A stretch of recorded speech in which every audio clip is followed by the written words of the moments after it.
है इसे जल्दी से जल्दी रोक दिया जाए, इससे ज़्यादा से ज़्यादा शेयर करें और लोगों को समझा दें कि ये दुनिया क्या है, किस लिए है। इसे ये जो दो प्राणी जो मिलते हैं, ये जो मिलन होता है, तो अगला पीढ़ी को लाने के लिए मिलन होता है। ये कोई मामूली मिलन नहीं है, जिस साक्षात शिव जी का आशीर्वाद है।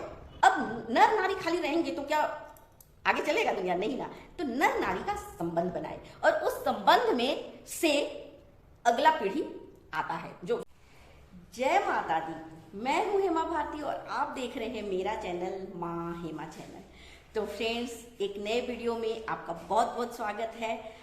आप सब जहां भी होंगे स्वस्थ होंगे, मस्त होंगे और बहुत खुश होंगे। और मैं तो हमेशा खुश रहती हूँ और हर वीडियो में कुछ ना कुछ नया चीज मैं लेकर के जरूर आती हूँ।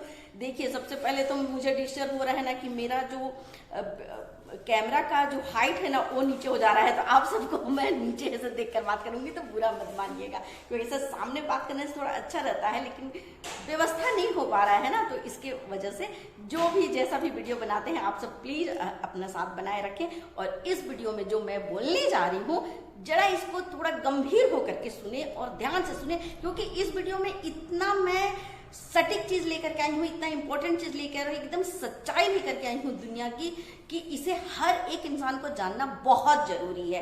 क्योंकि इससे देखिए, ये जो प्रकृति है, जो ये दुनिया बना है, जो भगवान ने इस दुनिया को रचा है, इसमें कहीं ना कहीं देखिए थोड़ा सा ठीक नहीं चल रहा है, उतार चढ़ाव चल रहा है, थोड़ा सा प्रकृति के साथ खिलवाड़ हो रहा है, सही नहीं चल रहा है। और ये बात को समझना हर इंसान को बहुत जरूरी है, समझना पड़ेगा।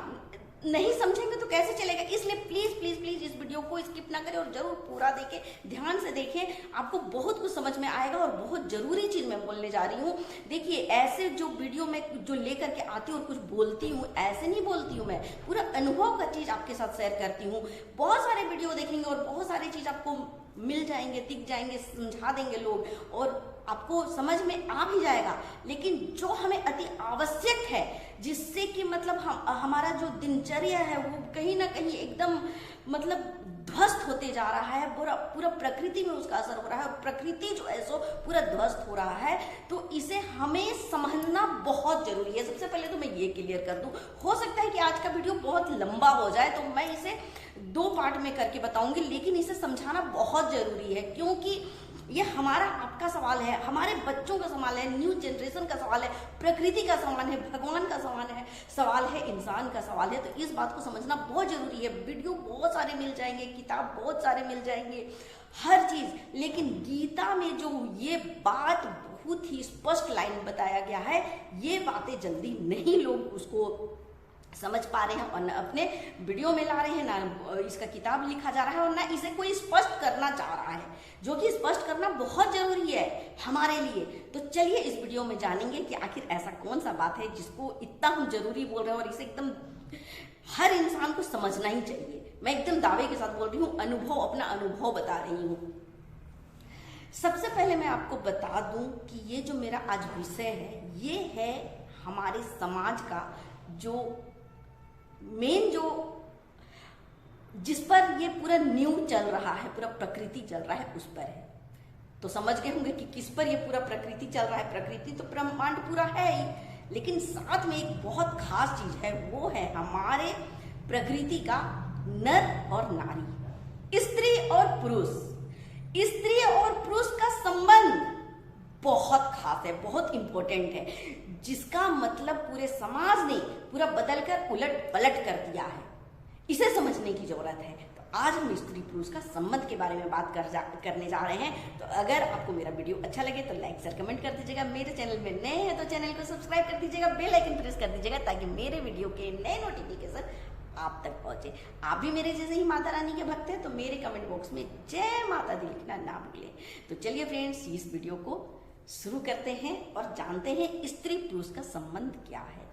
तो सबसे पहले तो मैं बता दूं फ्रेंड्स कि ये जो प्रकृति बना, तो इसमें पहले वीडियो में बताई थी कि शक्ति और शिव जो हैं उन्होंने इस ब्रह्मांड को रचा है। और इसके बारे में ये रचा, क्यों रचा, कैसे इस धरती का, इस ब्रह्मांड का निर्माण हुआ, इस पृथ्वी का निर्माण हुआ, ये सब भी मैं आगे बताऊंगी, लेकिन एक वीडियो में सब कुछ बताना संभव नहीं है, इसलिए मैं दूसरा वीडियो लेकर के आऊंगी जिसमें मैं ये बताऊंगी कि शिव शक्ति क्या है।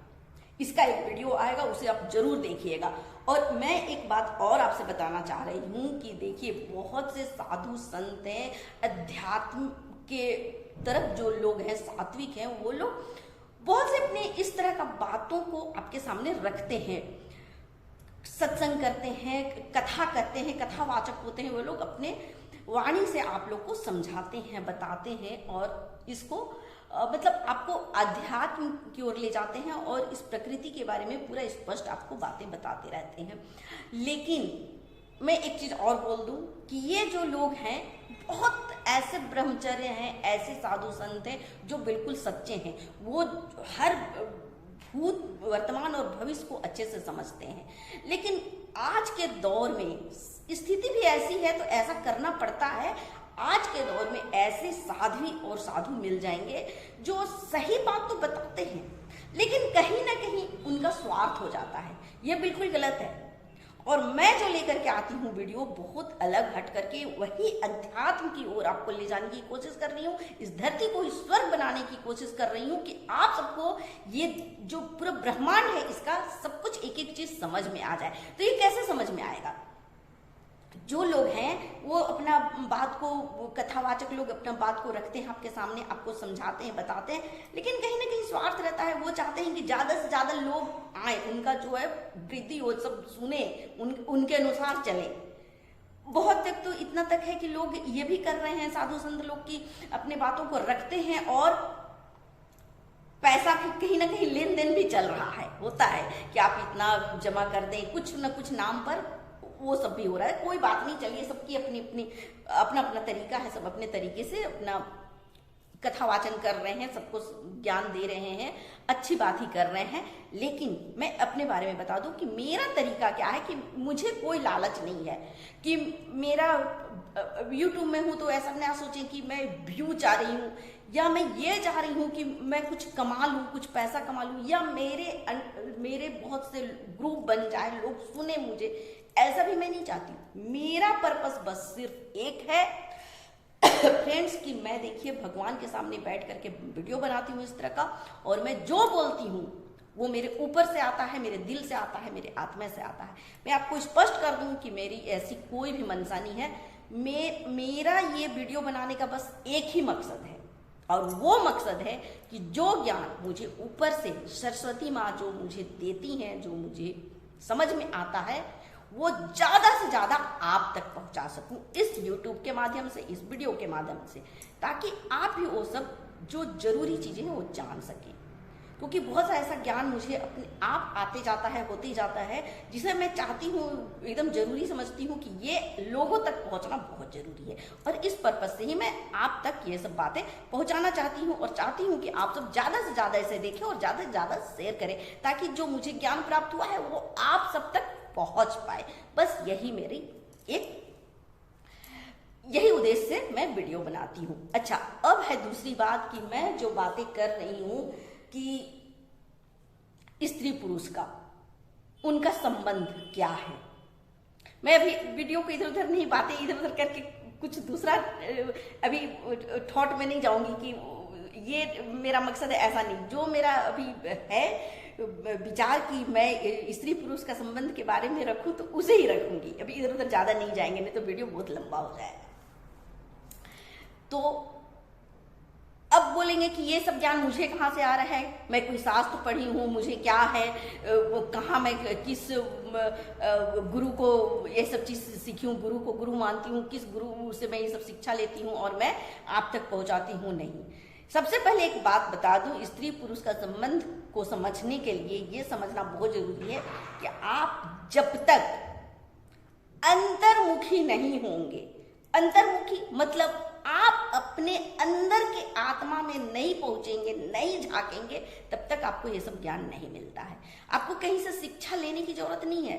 आप जितना अध्यात्म की ओर बढ़ते जाएंगे, जितना आप उस ईश्वर को प्रेम करेंगे, उतना आप अपने अंदर झांकेंगे, और जब आप अंदर झांकते हैं तो आपको ये ऊपर से मतलब ये ज्ञान आते जाता है, अंदर से आत्मा से ऊपर वाला देता है, पर आपके अंदर से ये सब आत्मा से ज्ञान निकलता है। आप सब भी करें, मेडिटेशन करके देखें, आप एकदम से एकांत भाव में बैठ करके देखें, आपको देखिए कितना ज्ञान प्राप्त हो जाएगा।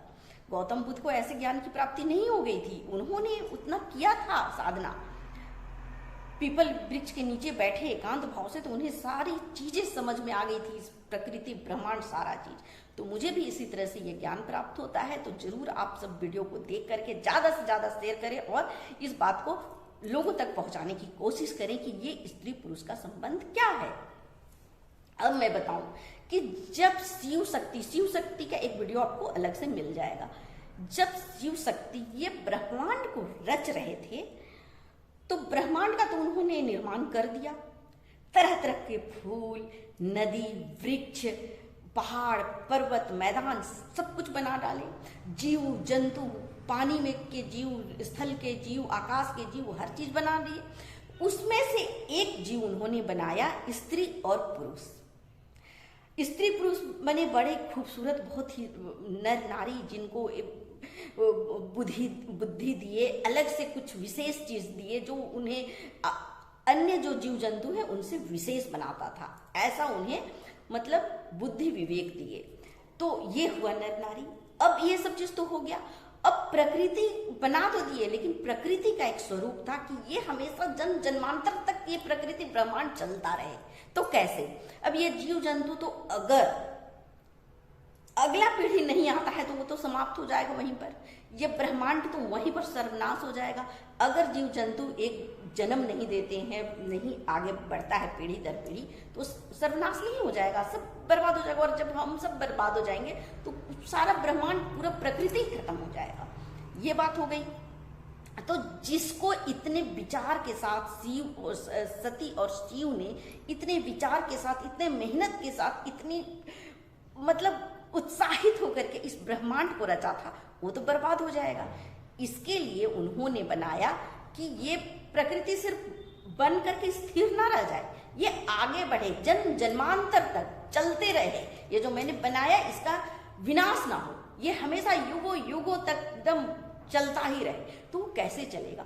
उसके लिए नर और नारी का निर्माण किया है। अब नर नारी खाली रहेंगे तो क्या आगे चलेगा दुनिया? नहीं ना। तो नर नारी का संबंध बनाए और उस संबंध में से अगला पीढ़ी आता है, जो सबको मतलब इसे कोई अलग से हमको वर्णन करने की जरूरत नहीं है, आप सभी समझ गए होंगे। स्त्री और पुरुष का जो संबंध है उससे ही अगला पीढ़ी आता है और इसी से संसार चलता है, चाहे वो जीव जंतु हो या वृक्ष हो या पेड़ पौधा, जो भी हम सब हो, उसी से ये संसार चल रहा है। तो अब समझिए कि ये स्त्री पुरुष का संबंध कितना जरूरी चीज है। अब ये समझिए, आप बात को समझ रहे हैं ना? स्त्री पुरुष का संबंध, दैहिक संबंध कितना जरूरी हो जाता है अगला पीढ़ी लाने के लिए, और इस प्रकृति को इसी तरह से युगों युगों तक चलता रहे, इसके लिए कितना जरूरी हो जाता है। अब समझ रहे बात को? समझते चलिए कि कितना जरूरी है ये संबंध, स्त्री पुरुष का संबंध अगला पीढ़ी को लाने के लिए, जन्म जन्म तक ये चलता रहे प्रकृति, इसके लिए। अब देखिए क्या होता है, गड़बड़ी कहाँ है। जहां हम स्त्री पुरुष का दैहिक संबंध का बात किए कि मन में अच्छे विचार आना बंद, अभी वीडियो देखते हुए भी आप लोग को यही लग रहा होगा, अच्छा विचार आना बंद और गंदा गंदा बात सोचना शुरू। ये यहीं पर गलती हो रही है। शिव सती ने तो बना दिया इस दुनिया को, लेकिन उन्होंने बहुत खूबसूरत ढंग से रचा और उसे आगे आगे तक इसे रखने का कोशिश किया है, और उसके लिए नर नारी को बनाया, उसके संबंध को बनाया। अब इस संबंध को, ये जो दो प्राणी जो मिलते हैं, ये जो मिलन होता है, तो अगला पीढ़ी को लाने के लिए मिलन होता है। ये कोई मामूली मिलन नहीं है, जिस साक्षात शिव जी का आशीर्वाद है, साक्षात शिव जी का आशीर्वाद के साथ ये नया पीढ़ी बनता है, मामूली चीज नहीं है। इसलिए दो प्राणी को एक होने के लिए, दैहिक संबंध बनाने के लिए जब विवाह किया जाता है, विवाह का मतलब ही है कि आप एक नए प्राणी को जन्म देंगे, आपका पीढ़ी बढ़ेगा, आप एक नए जनरेशन को जन्म देंगे। विवाह का मतलब ही यही है। अगर किसी को बाल बच्चा नहीं चाहिए तो वो विवाह करेगा? नहीं करेगा। विवाह का क्या जरूरत है?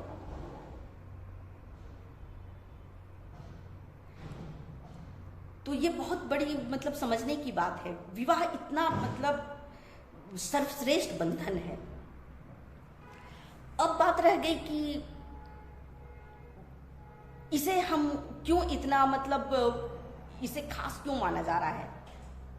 इसलिए खास माना जा रहा है क्योंकि इस संबंध जो होता है, विवाह होता है, तो देखे होंगे ना कि विवाह के समय कितना पूजा किया जाता है, कितना पूजा पाठ, कितने भगवान देवी देवताओं को मनाया जाता है, अपने पूर्वजों को मनाया जाता है, अपने संबंधियों को मनाया जाता है, सबको एकत्रित किया जाता है और सबके सामने न जाने कितने कस्में, कितने फेरे लिए जाते हैं और तब जाकर के स्त्री पुरुष को एक किया जाता है। सबको वहां पर साक्षी माना जाता है। सूर्य, चंद्र, धरती, आकाश, गंगा मैया, हर कोई को वहां पर साक्षी माना जाता है कि ये जो नर नारी है ये एक होने जा रहे हैं और ये अब अगला पीढ़ी को लाने के ये अधिकारी बन रहे हैं। तो इस वक्त बहुत बड़ी बात है ये, सबको साक्षी रख करके और सबको पूजा प्रार्थना, एक एक देवी देवता को पूजा किया जाता है। इसलिए कोर्ट मैरिज को हमारे भारत में नहीं अच्छा माना जाता है, क्योंकि जब तक पूजा पाठ नहीं होगा, हर एक देवी देवता को मनाएंगे नहीं तो एक नर नारी कैसे संबंध बनाएंगे? ये नहीं हो सकता है। हर एक को, हमारे घर की बहनें, बेटियां, हमारे पूर्वज जितने लोग हैं सबको मनाया जाता है, जाके सबको आज्ञा पाया जाता है, आज्ञा दिया जाता है, सबको अपने घर बुलाया जाता है, न्योता जाता है और सबको बहुत मतलब आदर सत्कार के साथ लाया जाता है। देवी देवता उस लोक से लेकर के इस लोक तक सबको बुलाया जाता है और तब इस स्त्री पुरुष का संबंध के लिए ये पूरा एक बहुत उत्सव मनाया जाता है, महा उत्सव, और तब जाकर के विवाह होता है और एक नर और नारी, स्त्री और पुरुष का मिलन होता है और तब फिर अगला जनरेशन आता है। बहुत बड़ी चीज है। लेकिन और इसे पूजा से इसलिए जोड़ा गया है। अब आप देखिएगा कि आप मंदिर जाते हैं ना, कोई भी धर्म हो, आप मंदिर जा रहे हैं, हिंदू धर्म में हमारा ऐसा ही होता है, मंदिर जाते हैं तो हम किसकी पूजा करते हैं? वही शिव की तो पूजा करते हैं, वही शिव लिंग की तो पूजा करते हैं, उसी लिंग की तो पूजा होती है जिस लिंग से ये संसार बना है, संसार को आगे पीढ़ी दर पीढ़ी ले जाना है, इसी लिंग की तो हम पूजा करते हैं। अब आप बोलेंगे कि पूजा कर रहे हैं। अब देखिए यहाँ पर बहुत बड़ी बात है, हम जिस चीज की पूजा करते हैं अब उसे आप अगर गलत नजरिया से देखने लगेंगे तो बहुत बड़ा अनर्थ हो जाएगा ना। इसलिए इस वीडियो को मैं बोल रही हूँ कि बहुत खास है, देखने की और उसको समझने की जरूरत है। हम पूजा करते हैं, प्रार्थना करते हैं, उसे सबसे मतलब सर्वश्रेष्ठ मानते हैं क्योंकि इसमें एक शक्ति है जो हम नए जीव को लाते हैं। हमारा ये जीवन जो है सो चलता रहेगा युगों युगों तक, तो ये मामूली बात नहीं है। उसकी हम पूजा करते हैं पूरी श्रद्धा के साथ। सावन महीने में पूरे सब कुछ छोड़ देते हैं, एकदम पूरा संन्यास वाला जिंदगी बिताते हैं उस सावन महीने में, कार्तिक महीने में। क्यों? क्योंकि उस शिवलिंग की पूजा हो रही है जो जिससे पूरा ब्रह्मांड बना है। कोई मामूली बात नहीं है, ये हंसी मजाक की चीज नहीं है। लेकिन अब मैं बता रही हूं कि ये जो इतना बड़ा खास चीज है, जो ब्रह्मांड जिससे बना है, जिससे पूरी दुनिया चल रही है और चलती रहेगी, उस चीज को लोग कितना गलत तरीके से ले रहे हैं, कितना गलत, कितना गंदगी फैला के रखे हैं। अब ये चीज, अच्छा, जो स्त्री पुरुष का मिलन होता है बच्चों को जन्म देने के लिए, जो भी ये चलता है, इसे बार बार नहीं करना है। अगर किसी के एक मिलन से एक बच्चा उत्पन्न होता है, सबको पता है। इस तरह से एक दो ही देवी देवता के एक दो ही बच्चे रहेंगे बस, शिव शक्ति के अपने गणेश जी और कार्तिकेय जी।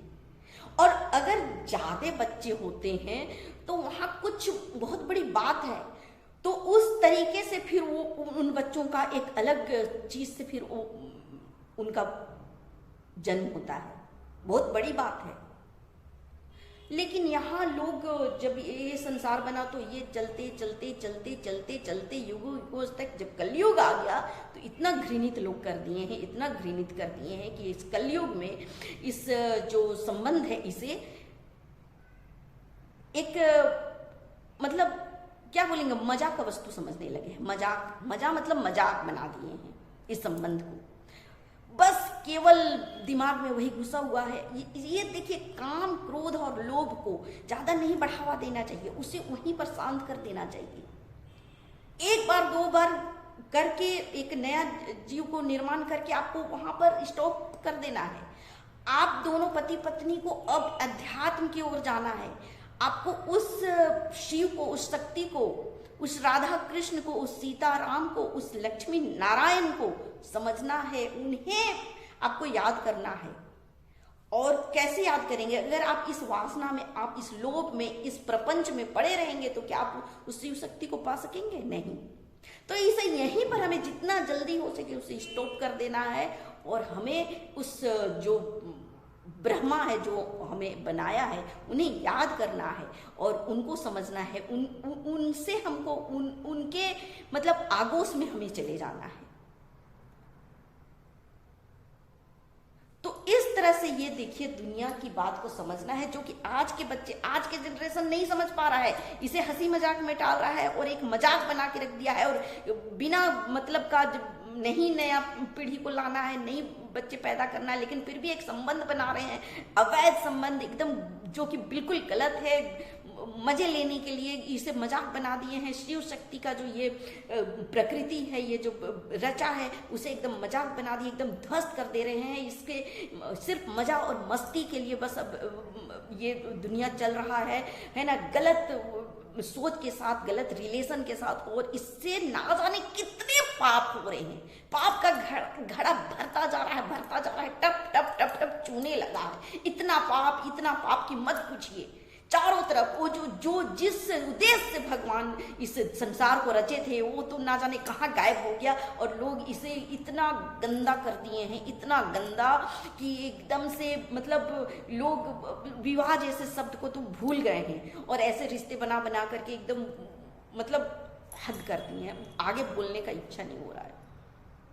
तो इस बात को जितना जल्दी आप सब समझ जाएं और अपने बच्चों को समझा दें तो अच्छा रहेगा। नहीं तो इस ब्रह्मांड जो शिव शक्ति ने इतना खुश होकर, उत्साहित होकर रचा था, ये बिखर रहा है, ध्वस्त हो रहा है, जहन्नुम बन रहा है, नर्क बन रहा है, ये धरती एकदम अनर्थ हो रहा है। इसे जल्दी से जल्दी रोक दिया जाए, इससे ज्यादा से ज्यादा शेयर करें और लोगों को समझा दें कि ये दुनिया क्या है, किस लिए है। इसे इस तरह से बर्बाद ना करें। और जिस दिन शिव शक्ति का दिमाग खराब हो जाएगा ना, ये ब्रह्मांड क्या, आप और हमारा जो होगा सो तो होगा ही। बहुत दूर दूर तक इसका असर होगा, युगों युगों तक। इसलिए रुक जाए और ईश्वर को पहचान लें, भगवान को पहचान लें और इस नर नारी का जो संबंध है, जो स्त्री और पुरुष का जो संबंध है, उसे वहीं तक रहने दें। उसे और मजा और मस्ती के लिए प्लीज प्लीज प्लीज उसे उपयोग ना करें, वहीं पर उसे खत्म करें।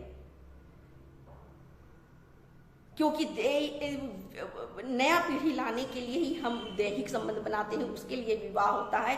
नहीं तो हमें किसी से प्यार और आत्मा से जब किसी से हम जुड़ते हैं तो उसमें विवाह की जरूरत नहीं होती है। जिसे कि अच्छे उदाहरण दे करके राधा और कृष्ण ने ये चीज को बताया है द्वापर युग में कि अगर आप किसी को आत्मा से चाहते हैं तो उसके लिए विवाह की जरूरत नहीं है। विवाह हमेशा गृहस्थ जीवन के लिए जरूरत है। ऐसे आपको किसी से आकर्षण है उसके लिए आपको जरूरत नहीं है। सच्चा प्यार करने के लिए विवाह की कोई जरूरत नहीं है। वो तो आत्मा से प्यार होता है और वो जो कि राधा और कृष्ण करते थे और वो युगों युगों तक होता रहा है, उसे लोग याद करते हैं। और आज भी वृंदावन में, निधि वन में कृष्ण और राधा का मिलन होता रहता है। दैहिक मिलन सिर्फ अगला जनरेशन को लाने के लिए किया जाता है। ये जो प्यार है उसमें विवाह नहीं होता है। तो ये था स्त्री और पुरुष का संबंध। अगर आप समझदार होंगे तो इतना ही काफी, आप समझ गए होंगे। अभी वीडियो को आगे बढ़ा करके कोई फायदा है नहीं। तो अगला वीडियो में हम जानेंगे कि ये ब्रह्मांड कैसे बना, शिव शक्ति कौन है और राधा कृष्ण कौन है और सीता राम कौन है।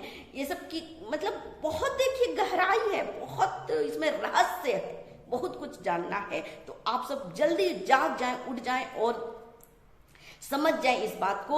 और जितना ज़्यादा हो सके हमारे साथ हमारे वीडियो को देखते रहें और जानते चलें कि आखिर क्या क्या चीज़ मैं लेकर के आती हूँ, क्या क्या चीज़ मैं आपके साथ शेयर करती हूँ। कितना कुछ है, बहुत कुछ जानेंगे बिना किसी शास्त्र को पढ़े, बिना गीता, बिना रामायण को पढ़े कैसे आप ये सब चीज़ों को जान जाते हैं। कैसे देखिए, हर कोई इस वीडियो से नहीं जुड़ेगा। जिसमें आशीर्वाद सीधे माता रानी का होगा वही इस वीडियो को देखेगा, वही इस वीडियो को जानेगा। और इस माँ हेमा मोटिवेशन वीडियो से वही लोग जुड़ेंगे जिसको माता रानी का सीधे आशीर्वाद मिला होगा।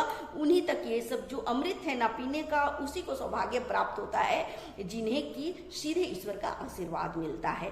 नहीं तो ऐसे साधारण मनुष्य के लिए ये सब चीज़ नहीं है कि वो लोग जान जाएं ऐसी गहन बातें जिसमें रहस्य है। ये हर कोई साधारण व्यक्ति नहीं जान सकता है। इसे जानने के लिए ऊपर वाले का आशीर्वाद, और आशीर्वाद है तभी तो आप मेरा वीडियो देख रहे हैं ना। है, ये कोई मामूली बात नहीं है, साधारण चीज नहीं है कि आप ऐसी चीजों को जान रहे हैं। सीधे माता रानी का आशीर्वाद है, तभी तो ये सब चीज हम लोग जान रहे हैं, जानकारी हो रहा है। तो चलिए फ्रेंड्स, आज का वीडियो यहीं तक रखते हैं। अगले वीडियो में नए विषय के साथ फिर मिलते हैं। तब तक के लिए मुझे आज्ञा दीजिए। जय माता दी।